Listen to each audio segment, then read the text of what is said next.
Officer, আপনি জানেন না সিট বেল্ট না লাগানোর শাস্তি কি আছে? তারপরেও আপনি সিট বেল্ট লাগাননি, আপনাকে জরিমানা দিতেই হবে। তুমি কি জানো না আমি কোন ডিপার্টমেন্ট থেকে? তারপরেও আমার জরিমানার কথা বলছো? সরে যাও আমার সামনে থেকে। আমি আপনার কাছ থেকে জরিমানা না নিয়ে যেতে দিব না। আইন সবার জন্য সমান। আমার মনে হয় তুমি পুলিশ ডিপার্টমেন্টে নতুন জয়েন করেছো, এই জন্য তোমার কাছে আইন শাসন এগুলোর ভূত চেপেছে। সরে যাও, তোমার সিনিয়রের সাথে কথা বলতে যাও। সালাম স্যার। স্যার, এটা কবে থেকে শুরু হলো যে পুলিশই পুলিশকে জরিমানা করছে? স্যার, উনি সিট বেল্ট বাঁধেননি, এই জন্য আমি ওনাকে আটকেছি। অজিশ, তুমি ওকে আটকেছো কেন? এরপর থেকে আইনের লোকজনকে আটকাবে না কখনো। এই নাও জরিমানা, এরপর থেকে যেন এই ভুল না হয়। স্যার, আইন তো সবার জন্যই সমান হয়। আপনি পুলিশওয়ালাকে ছেড়ে দিলেন আর আমাকে জরিমানা করে দিলেন, এ কেমন ইনসাফ? তুমি আমাকে আইন শিখাবে? জরিমানা দাও আর চলে যাও এখান থেকে। কি হয়েছে হাসনাত, তুমি আমাকে এখানে ডেকেছো কেন?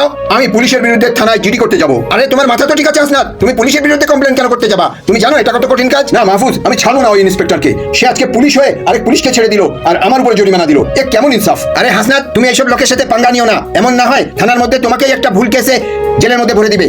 তুমি দয়া করে চুপ থাক। আরে মাহফুজ, আমি তোমাকে ডাকলাম পরামর্শ করতে আর তুমি আমাকে ভয় দেখাচ্ছ।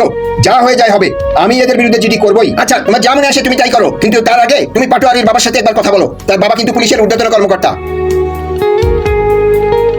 পাটোয়ারি, তোমার আব্বা কোথায় বন্ধু? ওনার সাথে আমার জরুরি কথা বলতে হবে।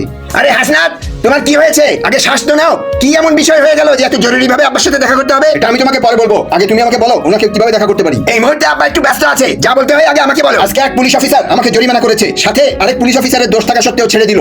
আমি তোমার আব্বার কাছে কমপ্লেন করব, ওদের বিরুদ্ধে আমার জিডি করতে হবে। আরে হাসনাত, এইসব এই দেশে চলেই। তোমার বেটার হয় যে তুমি এগুলো ছেড়ে দাও, নাহলে আবার তুমি নিজেই ঝামেলায় পড়ে যাবে। আরে কেমন বন্ধু তুমি? আমার সাথে থাকার পরিবর্তে তুমি তাদের হয়ে কথা বলছো। এইসব যদি চলতে থাকে দেশে, তাহলে গরিব কিভাবে ন্যায় পাবে? আরে হাসনাত, ভুল বুঝছো তুমি। আমি তোমার পক্ষেই আছি, আব্বু তো এই ডিপার্টমেন্টেই আছে, ও তোমার একটা কথাও শুনবে না। ভাই পাটোয়ারি, যাই হোক না কেন তুমি একবার ওনার সাথে আমাকে দেখা করিয়ে দাও, তারপরে আমি দেখছি কি করতে হয়। ঠিক আছে পাটোয়ারি, তোমার যেমন ইচ্ছা, আমি তোমাকে আব্বুর সাথে দেখা করিয়ে দেই। চলো। হাসনাত বেটা, কেমন আছো? আসসালামু আলাইকুম আঙ্কেল, আমি পাটোয়ারির বন্ধু। আমি আসলে পুলিশের বিরুদ্ধে একটা জিডি করতে চাই, এ ব্যাপারে আপনার সহযোগিতা প্রয়োজন। এটা কেমন কথা বলছো পাটোয়ারি? আমার ডিপার্টমেন্ট সম্পর্কে একটা কেস করতে আমি তোমাকে কিভাবে সাহায্য করব? আঙ্কেল, আজকে সকালেরই ঘটনা। আমাকে তারা একটি জরিমানা করে দিল আর একটি পুলিশের মানুষকে অন্যায় সত্ত্বেও ছেড়ে দিল। যদি এমন চলতে থাকে তাহলে কিভাবে আইনের শাসন প্রতিষ্ঠা হবে?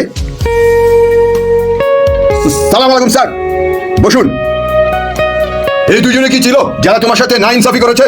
জি ইউনুস আঙ্কেল, ইনি সেই অফিসার যিনি ওই অফিসারকে ছেড়ে দিয়েছিল কোনো জরিমানা ছাড়া। যদি তোমরা এক ডিপার্টমেন্ট আরেক ডিপার্টমেন্টের উপরে আইনকে হালকা করে ফেলো, তাহলে তোমরা জনসাধারণের আইন প্রতিষ্ঠা করবে কিভাবে? তোমাদের এই নাইনসাফির কারণে আজকে আমাদের ডিপার্টমেন্টের বিরুদ্ধে একটা কেস হয়ে যাচ্ছিল। অন্যায় তোমরা করো আর পুরো ডিপার্টমেন্টের বদনাম হয়। আমি তোমাদের দুইজনকেই চাকরি থেকে বরখাস্ত করছি।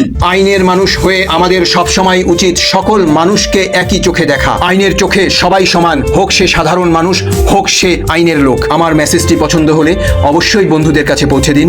ধন্যবাদ।